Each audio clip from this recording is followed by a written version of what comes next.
Hey guys, so today, real quick, I wanted to touch on some of the things that I learned over the weekend and just being obedient to the Word of God. This weekend at church, actually, before I got to church, I was listening to Miles Monroe, which is, my goodness, if you don't know Miles Monroe, you need to pull him up on YouTube and get you some life real quick. But I was listening to Miles Monroe, and he was preaching on following the directions and how we expect God to do these things and we expect God to come through with all of these miracles, but we are not yet doing what we should be doing on our end as far as walking it out. And the funniest thing is that when I got to church, my pastor was talking about follow the directions. Like his sermon was actually titled follow the directions. And they say God speaks in multiples, so I'm sitting there like, okay, God, I get it. And doing some reflection that evening just pretty much showed me that that is one thing that I was lacking. So I had my prayer life down. You know what I mean? I know, okay, God, I'm praying to you. I thank you. I know how to be grateful. I knew how to express gratitude. I had all that down. God was providing me with the resources that I needed. And all of these wonderful outlets and everything that I need to get to my purpose and to be walking in purpose with authority as I should be was surrounding me, but I was not following the directions. And when I say that, I'm looking at my life and I'm saying, okay, Bianca, what is it that you're not doing or being consistent with? And that is following up with my resources, right? We go out here, we go to these awesome networking events, we connect with these wonderful people, we have a great experience, and then we just leave it there. We don't follow up the way we should. And let me backtrack for a second. Not only do we not follow up all the time, we don't follow up with confidence. And that was something that I was lacking. So I could follow up with a person. I'll follow them on social media. I'll say, hey, it was great meeting you. Look forward to talking to you soon, X, Y, and Z, all of the cliche things of following up, right? But I didn't have the confidence that I needed in order to actually hit it and make that connection the way that God seen it to be. So I would reach out and I would say, let me tiptoe over here and say, hey, it was great meeting you. I'm so glad we got connected. We should do lunch sometime, or we should do an event sometime. No confidence. Inside, I really didn't feel that it was going to happen. So what I did differently this time is I went back to those contacts. I went back to those emails. I went back to those phone numbers. I went back to their social media. And instead of me just doing the bare minimum of reaching out, I actually paused for a second, meditated on it, and said, you know what, God, if this is for me, this will be. And I'm going to walk in it like it already is.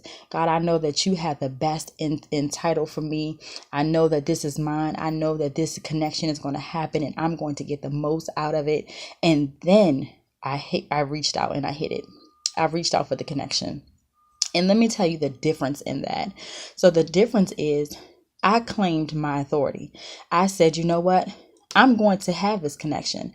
This connection is for me. I don't care what it looks like. I don't care what my past may look like. I don't care what my situation right now looks like. It may not make sense to me, but I am going to claim it. I was following the directions because God is telling me to go out here and be bold and courageous. Go out here and grab it and claim it like it's mine. I already have the authority. I have to just now walk in that authority. And that's where a lot of times we get held up at. We don't walk in the authority as if it's ours. We kind of question it and we're looking at it, right? And you're looking at this thing and you're flipping it over and you're looking and you're like, doesn't seem like that's for me because I'm still struggling in this area. Doesn't seem like that's for me because I don't have all of this as the other person has, or whoever it is you're following. We're on two different levels, or they're doing way better than I am. We cannot talk ourselves out of a blessing. You see what I'm saying? Perfect example. For the ministry, I know that we are going to ultimately need a business. We're going to need, not a business, but we're going to need a building. I'm sorry. And in my mind, I was like, well, there's no point in me networking with anyone as far as looking for a building because I'm not there yet. I don't have the capacity as far as the people or the amount of people that we're servicing is not to the point where we need a building yet. But it really is. You know what I'm saying? But I'm talking myself out of this blessing. And then I hit well, then, I don't really have the funds to get this building. I don't really have what I need to get it. Can I maintain it? Well, I need it every day. All of these things. And I'm talking myself right out of that blessing, not realizing that God is strategically placing people in my path for me to go and claim the land that is mine. So the message that my pastor brought on Sunday was so in alignment with what I'm going through right now when he was talking about possessing the land of milk and honey. And it's like the land is there. The connections are there. The resources are there. It's all there for us. But then we do this thing where we come and we decide to talk ourselves out of this blessing. And then there you are wondering why nothing awesome is happening in your life. Well, you keep talking yourself out of it. So I made a decision this Monday. I made a decision to say, you know what? I'm not going to keep talking myself out of this blessing. I'm going to follow the directions. I'm going to claim the land that is mine. I know that there's going to be some hard times. I know that everything is not going to be perfect with going into this deal, but I know the promise that God has over my life. I believe it. I know that it's going to happen. I know that it's going to come to pass. So I need to follow the directions, get in order with what God has for my life in all areas of my life, and step into it. Walk in authority to that blessing. Reached out to one of my accountability partners and just shared my thoughts on the things that I feel like I need, and shared my goal list, including the fact that I need a space for the organization. Can I tell you that God is always working? He's always working behind the scene. My accountability partner just shared that he also planned on purchasing a building. Now, he has the resources. He has the things that he needs to get this done sooner than I probably could. But you see how strategic God is, and you see how wonderful he is. And when it comes to orchestrating things, he puts them together so beautifully that we would have that conversation. Why? Because I stepped out on faith. I stepped out on faith and I said, I'm going to share what I know that I need, and I'm going to put it out there in the atmosphere and claim it. And that connection happened to where he said, you know what, I'm going to go ahead and purchase this building, and then you're going to be able to use it at your need, as far as whatever you got to do and whenever you guys need it, and you can use it for that and not have to really worry about a high expense or a high paying rent or anything like that to where it's bogus. That was God. That was all God. And all I could do was just be like, God, you are so amazing. Why? Because I stepped out on faith and I followed the directions. I trusted that it was already mine. I trusted that it was going to happen.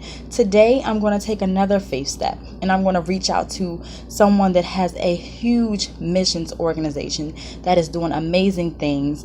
She has a great following. But guess what she said to me a week ago? How can I serve your organization? So guess what? When she asked me that question, I wasn't in position to receive because I didn't know what to say, because I figured, here we are, this small little organization. Here you have this great big foundation going on and you want to serve us? I didn't even know what to tell her. But now I'm making a decision to possess the land that is mine. Today, honey, let me tell you, I will be following up with an email with the needs and the things that I know that she will be able to service or serve us as far as the organization is concerned, helping the families out, stepping into it. So I encourage you guys today to step out on faith. Take what is yours. Follow the directions. Get you somebody that's going to push you to keep going. Don't be afraid to possess the land that is already yours. God has already put your name on it. Let me tell you, you have to speak life over that thing, and you have to claim those things that may not be right now as though they are. I am speaking life over myself. I'm speaking life over you, and I'm speaking life over whatever it is that you are walking in right now or that you may be struggling in. I pray that God blesses you in abundance. And my I am for today is I am resilient, because I know the God that I serve. So I pray that this blesses you, that you will share it with others and encourage others to just jump out there and do that thing. Have a wonderful day. This is Bianca Lynnette signing out. Speak life.